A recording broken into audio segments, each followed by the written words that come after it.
अच्छा, आपका किस गांव में जाना हुआ और क्या क्या व्यवस्था हुई? उसके पहले कोई ब्रीफिंग हुआ, नहीं हुआ, क्या क्या हुआ? सर मैं यहाँ से रिकांगपियो गई थी सर। रिकांगपियो में हमारा वहाँ पे सब 3 दिन तक मेडिकल चेकअप हुआ। हमें ब्रीफिंग किया कि हमें कैसे जाना है, कहाँ जाना है।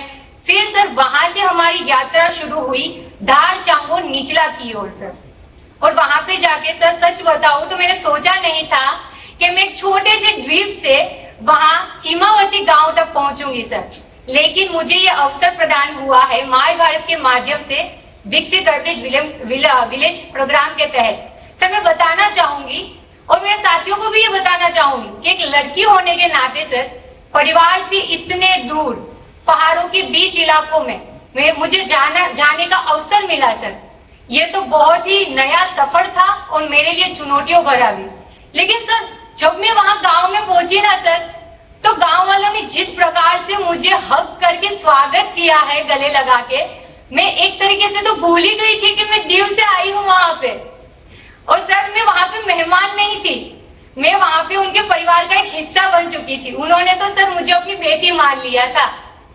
ये संयोग है कि साल 2016 में मैं दिवाली पर बॉर्डर किनारे बसे चांगो क्षेत्र में ही गया था। ओ सर निकिता, आप चांगो के जिन गांवों में गई, क्या वहां महिला प्रधानों या जनप्रतिनिधियों से मिलने का अवसर मिला?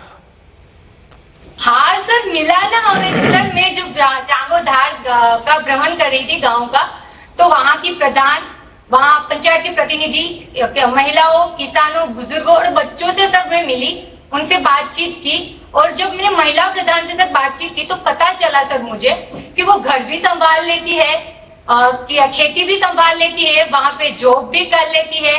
और उससे सर मुझे एक हिंदी फिल्म का डायलॉग याद आ गया, वो स्त्री है कुछ भी कर सकती है। क्या सयंतिका, क्या आपने सीमावर्ती गांव में, क्योंकि गांव के लोग हर चीज बहुत सामूहिकता से करते हैं, सब मिलजुल के करते हैं, ऐसे कोई अनुभव आए कि जिसमें आप कह सकते हो हाँ, बड़ा एक सामान्य रूप से नीचे हमें बहुत कम दिखता है, शहरों में बहुत कम दिखता है, लेकिन वहां आपको अनुभव आया हो? जी सर, मैंने कई सारी ऐसी चीजें वहां ऑब्जर्व करी जो ये दिखाता है कि वहाँ की कम्युनिटी स्पिरिट कितनी स्ट्रांग है। वहां में सर हमें लकीली एक शादी देखने का मौका मिला, जहां में हमने देखा अनलाइक हमारे सिटीज जहां पे हम कॉन्ट्रैक्ट देकर शादी करवा लेते हैं, होटल बुक करवाकर, वहां के सभी लोग मिलकर खाना बना रहे थे, वही चेयर लगा रहे थे, वही सब कुछ सजा रहे थे। इसके अलावा जहाँ जो लोकल मोनास्ट्रीज होते हैं उससे भी वहाँ के लोकल्स काफी कनेक्टेड होते हैं, और उसमें जो भी इवेंट होता है, जो भी उनका होता है रिलीजियस, वो सब मिलजुल कर करते हैं।